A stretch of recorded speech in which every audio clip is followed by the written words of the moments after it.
So we're gonna do coccyx, external coccyx palpation. We're going to do an external mobilization, moving the coccyx into flexion, and an external mobilization assisting extension of the coccyx. So the first thing you want to do is have the patient seated on the edge of a plinth, and it would be best done if you were able to get skin-on-skin contact with the patient. So you would wear a glove. If you could get skin-on-skin. For the purposes of today, we're going to do externally. However, you can ask the patient to get into their underwear, or you could do it skin-on-skin if possible.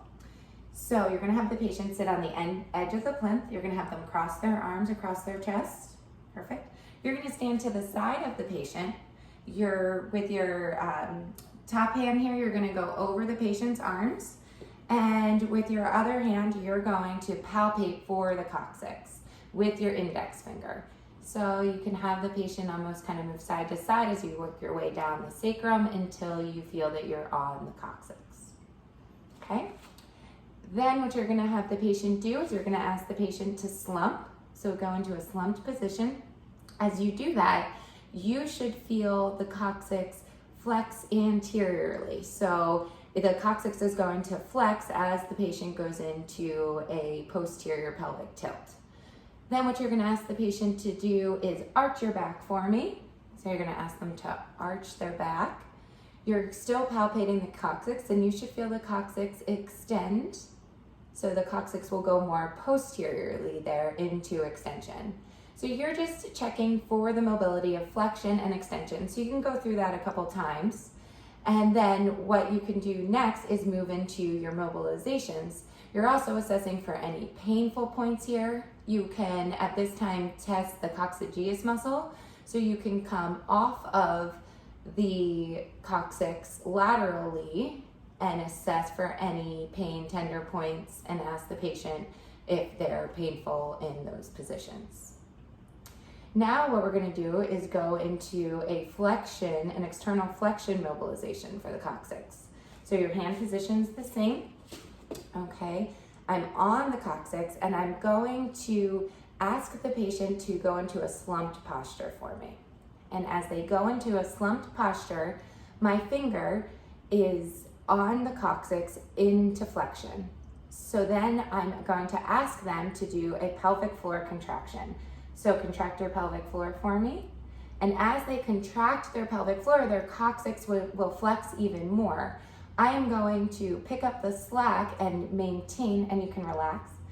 And they will relax their pelvic floor, but as they're relaxing, I'm maintaining pressure into flexion on the coccyx. I'm going to ask them to do that 3 times for me. So go ahead and contract and relax, and contract and relax, and contract and relax. And that whole time my finger is maintaining the coccyx into flexion as they do that. And then the patient can sit back up. I'm going to release my hands, and that assists the coccyx into flexion. So now we're going to do an extension mobilization of the coccyx.